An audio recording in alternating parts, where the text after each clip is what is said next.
Hormatly Atavatan TV kanalının tomaşaçıları, hezir sezi Amerika'da şu gün tanıştırılan iPhone 16 Pro barada maglumatları makul emeli intellektin üstü bilen yetireriz.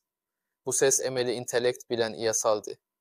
Emeli intellekt tomaşa edişiniz, yali entek, Türkmen dilinde govi gürlep bilme yanligi, üçün habari Türk dilinde devam ederiz. Atavatan, TV YouTube kanalında emeli intellekt bilen tayinlanayan haberlerimize tomaşa etmegi, kanala agzab olmagi unutman, başladık onda. Emeli intellektin, ayratin ligini görkezmek üçün ilkimen klonlanan sesim, Türk dilinde yetiriler, sonra başka klonlanan ses bilen devam ederiz. Apple'ın 2024 etkinliğinde iPhone 16 Pro Max ve Apple Intelligence tanıtıldı. Her sene Eylül ayında yeni akıllı telefon modelini etkinlikle tanıtan Apple, iPhone 16 için de bir organizasyon düzenledi. Biz bu haberi Türkmençe olarak da Atavatan TV YouTube kanalında size ileteceğiz.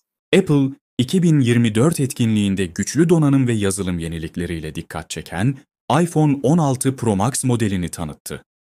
Bu model, A18 Pro çipi ile daha yüksek performans, 48 megapiksel HDR kamerası ile geliştirilmiş düşük ışık çekim kabiliyeti ve 6.7 inç OLED ekran ile öne çıkıyor.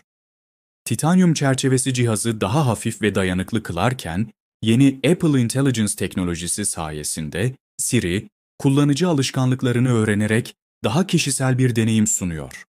iPhone 16'ya kamera kontrol butonu geldi. iPhone 16'ya kamera kontrol butonu geldi, kullanımı kolay olacak şekilde tasarlandı ve yatay veya dikey yönlerde etkinleştirilebiliyor. Tıklandığında kamera uygulaması başlatılırken fotoğraf çekmek için tekrar tıklayabilirsiniz. iPhone 16, yeni akıllı telefonları daha iyi anlatmak için bir önceki model ile farklarını belirterek tanıtalım. iPhone 16 Pro Max ve iPhone 15 Pro Max farkları, A18 Pro çipi, iPhone 16 Pro Max, A17 çipinden çok daha hızlı ve enerji verimliliği yüksek. Bu yeni çip sayesinde oyunlarda ve çoklu görevlerde daha akıcı bir performans sağlanıyor. A18 Pro, 3 nanometre üretim sürecine dayanıyor ve en karmaşık işlemleri daha verimli bir şekilde gerçekleştiriyor. Geliştirilmiş kamera, 48 megapiksel ana kamera ile düşük ışık koşullarında daha yüksek performans sunuluyor. Geliştirilmiş HDR teknolojisiyle renkler daha canlı ve detaylı hale getirilirken, iPhone 15 Pro Max'e kıyasla optik zoom kapasitesi artırıldı. Görüntü sabitleme yetenekleri de iyileştirildi. 120 Hz ProMotion. Ekran, iPhone 16 Pro Max'in dinamik ekran yenileme hızı, yüksek parlaklık ve daha net görüntü sağlıyor.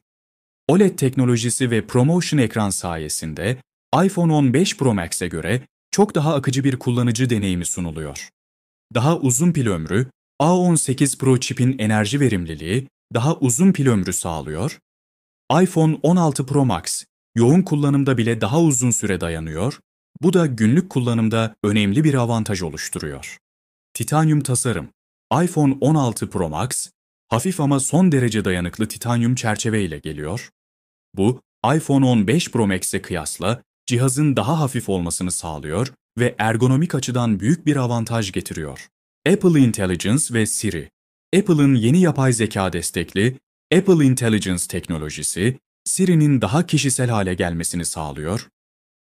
Siri, kullanıcıların günlük alışkanlıklarını öğrenerek daha iyi önerilerde bulunuyor, ayrıca doğal dil işleme yetenekleriyle çok daha akıcı ve insan benzeri iletişim sağlıyor. Yapay zekanın ilk sürümü, iPhone, iPad ve Mac için 2024 yılı Ekim ayında ABD'de İngilizce olarak erişime açılacak. 2025 yılında ise diğer dillere de genişletilmesi planlanıyor.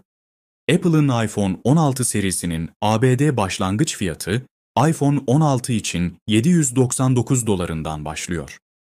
Diğer modellerin fiyatları ise şu şekilde: iPhone 16 Plus $899, iPhone 16 Pro $1099, iPhone 16 Pro Max $1199. iPhone telefonlar için Amerika'da ön siparişler 13 Eylül'de başlayacak ve resmi satışlar 20 Eylül'de olacak.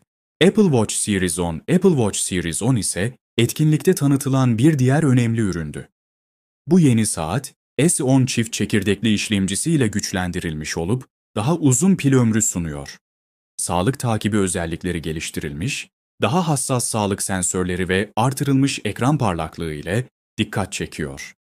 Güneş ışığında bile net bir görüntü sağlayabilen ekranı ve sağlık verilerini daha iyi analiz eden sensörleri ile fitness ve sağlık takibi konusunda önemli bir sıçrama sağlıyor.